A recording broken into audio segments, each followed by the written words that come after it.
Hello students, welcome to online English classes. और आज हम बेटा सेकंड चैप्टर रीड करेंगे फ्लेमिंगो बुक का, the lost spring stories of stolen childhood by Anees Jung Anees Jung. Anis Jung is an Indian author, journalist, and columnist for newspapers in India and abroad. और इनका जन्म राउरकेला में हुआ था, लेकिन इन्होंने अपना एजुकेशन कोर्स किया हैदराबाद और यूएसए में।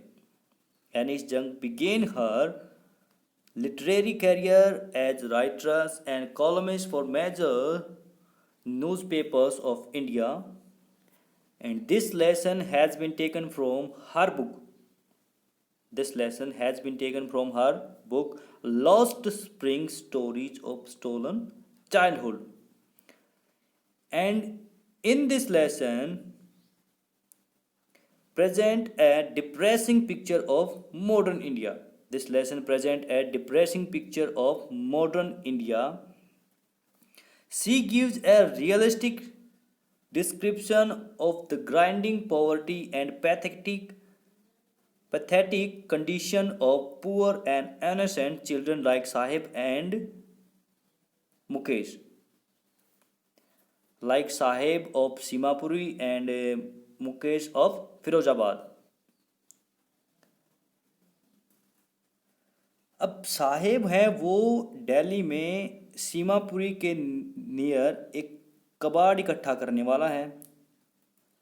सेकंड, मुकेश हैं वो यूपी के फिरोजाबाद में चूड़ियाँ बनाने का काम करता है और एक फैक्ट्री में मजदूर है। अब इंडिया में बहुत से लोगों की तरह साहेब और मुकेश का बचपन भी दयनीय गरीबी और कष्टों से भरा हुआ है। Let's start our chapter. Sometime I find a rupee in the garbage. कई बार मुझे कचरे में रुपया मिल जाता है। कई बार मुझे कचरे में रुपया मिल जाता है।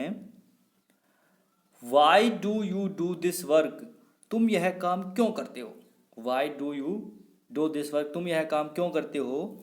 I ask Sahib, whom I encountered every morning scrounging for gold in the garbage dumps of my neighborhood. मैं साहिब से पूछती हूँ जब मैं प्रतिदिन कूड़े के ढेर में सोने की खोज करते हुए पड़ोस में उससे मिलती हूँ। जो ऑथरेस हैं वो साहिब से पूछती हैं। मैं साहिब से पूछती हूँ कि जब मैं प्रतिदिन कूड़े के ढेर के सोने की खोज करता है यह करते हुए उस पड़ोस में उसे मिलती हूँ। Sahib left his home long ago. Sahib अपने घर से बहुत पहले ही आ गया था। Set amidst the green fields of Dhaka. Dhaka बेटा capital of Bangladesh. His home is not even a distant memory. There were many storms that swept away their fields and homes. His mother tells him that's why they left looking for gold in the big city where he now lives. Dhaka के हरे खेतों के बीच में बने अपने घर की उसे जरा भी याद नहीं है। उसकी माँ उसे बताती है कि बहुत से तूफान आए जो उनके घरों और खेतों को बहाकर ले गए। यही कारण है कि वे सोने की तलाश में उस बड़े शहर में आ गए जहां वह अब रहता है। I have nothing else to do. I have nothing else to do. He mutters, looking away. मेरे पास कोई काम नहीं है, दूसरी तरफ मुंह करके वह बड़बड़ाता है। Go to school, I say glibly, realizing immediately how hollow the advice must sound. There is no school in my neighborhood when they will fun. I will go. मेरे घर के पास अब ये कहती हूँ कि स्कूल जाओ मैं बिना विचारे कह देती हूँ। स्कूल जाओ मैं बिना विचारे कह देती हूँ, परंतु तुरंत ही ध्यान आता है कि यह सलाह कितनी खोखली प्रतीत होगी। यह सलाह कितनी खोखली प्रतीत होगी। मेरे आसपास कोई स्कूल नहीं है। जब बन जाएगा तो मैं जाऊंगा। जब बन जाएगा तो मैं जाऊंगा। If I start a school, will you come? I ask, half joking. Yes, he says, smiling broadly. अगर मैं एक स्कूल शुरू करूं तो क्या तुम आओगे? मैंने मजाकपूर्ण ढंग से पूछा। मैंने मजाकिया ढंग से पूछा कि अगर मैं स्कूल शुरू करूं तो क्या तुम आओगे? हाँ, एक चौड़ी मुस्कुराहट से वह कहता है। चौड़ी मुस्कुराहट से वह कहता है। A few days later, I see him running up to me. Is your school ready? कुछ दिन बाद मैं उसे भागकर अपने पास आता देखती हूँ। क्या आपका स्कूल तैयार है? It takes longer to build a school, I say, impressed at having made a promise that was not made, but promises like mine abound in every corner of his bleak world. एक झूठे वायदे से असमंजस में पड़ी मैं कहती हूँ, स्कूल बनने में अधिक समय लगता है, परंतु मेरे जैसे वायदे तो उसकी अंधेरी दुनिया में बहुत पड़े हैं। After months of knowing him, I asked him his name, Sahib Alam. Sahib Alam. He announces. उसके जाने के कई महीने बाद मैं उससे उसका नाम पूछती हूँ। साहिब आलम। क्या नाम बताया? साहिब आलम। वह कहता है। साहिब आलम वह कहता है। He does not know what it means. वह नहीं जानता कि इसका क्या मीनिंग है, क्या अर्थ है।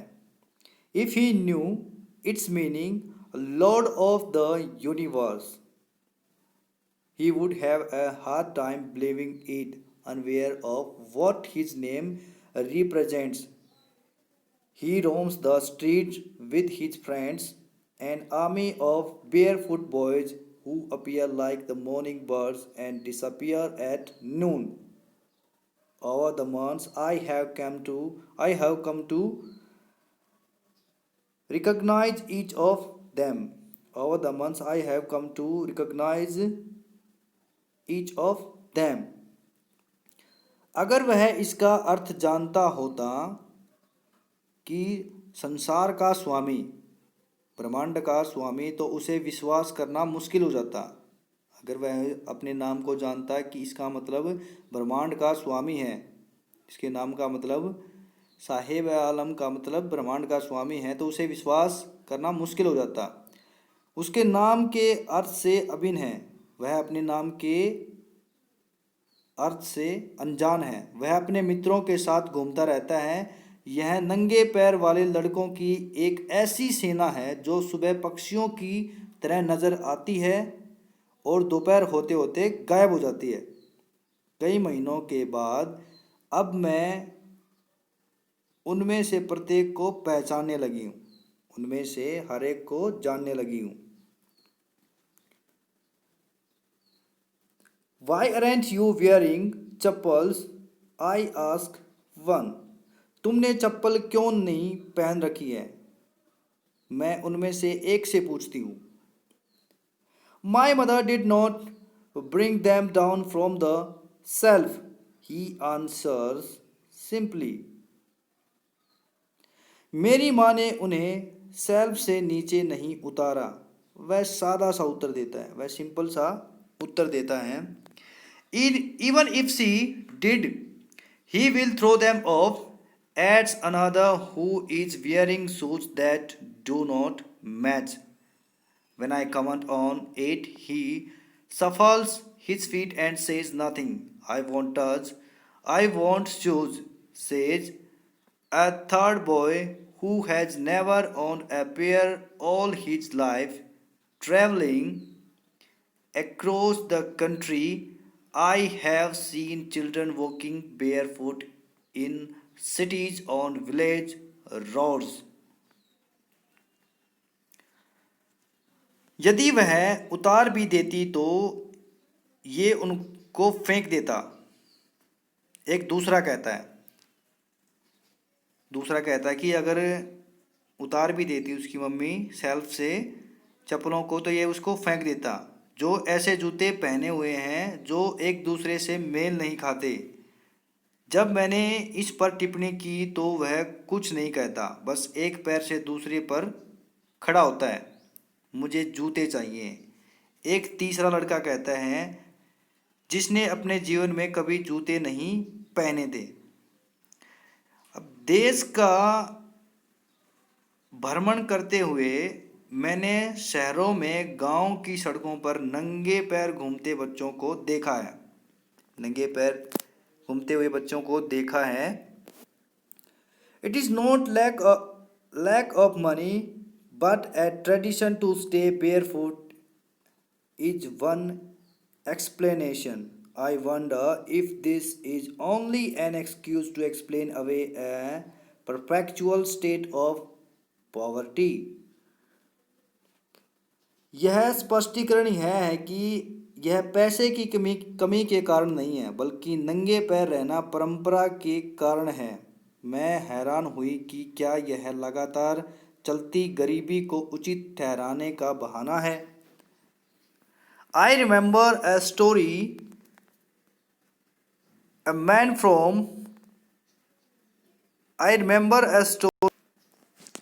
I remember a story a man from Udupi once told me. मुझे एक कहानी याद आती है जो मुझे उडुपी के एक व्यक्ति ने सुनाई थी।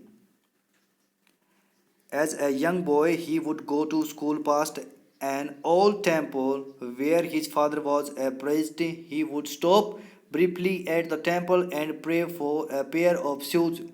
30 years later, I visited his town and the temple, which was now drawn in an air of resolution. In the backyard where lived the new priest, there were red and white plastic chairs. जब वह छोटा लड़का था, मुझे एक कहानी याद आती है जो मुझे उडुपी के एक व्यक्ति ने सुनाई थी। जब वह छोटा लड़का था तब एक मंदिर के पास से गुजरते हुए स्कूल जाता था। जहाँ उसका पिता एक पुजारी था। वह मंदिर में एक जोड़ी जूते के लिए प्रार्थना करने के लिए थोड़ी देर रुकता था। 30 साल बाद मैं उसके कस्बे में और उस मंदिर में गई जो अब वीरान था। पीछे के आंगन में जहाँ नया पुजारी रहता था, लाल और सफ़ेद प्लास्टिक की कुर्सियाँ थी।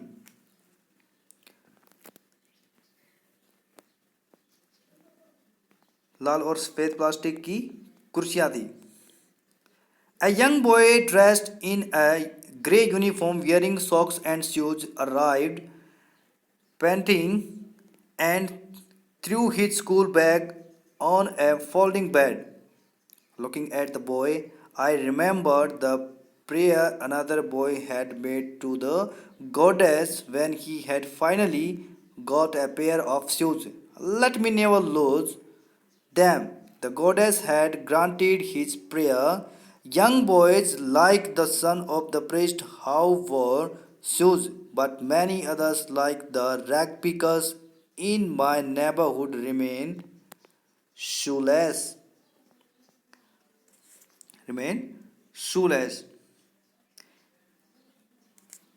एक छोटा लड़का भूरे रंग की ड्रेस पहने हुए, जूते व जुराबे पहने हुए हाँफता हुआ आया और अपना बैग फोल्डिंग चारपाई पर फेंक दिया। बच्चे को देखते ही मुझे एक दूसरे लड़के द्वारा जूतों की जोड़ी के लिए देवी की गई प्रार्थना याद आई। उसे अंत में एक जोड़ी जूते मिल गए थे। मेरे यह जूते कभी गुम न हों, मेरे यह जूते कभी गुम न हों। देवी उसकी प्रार्थना को स्वीकार कर चुकी थी।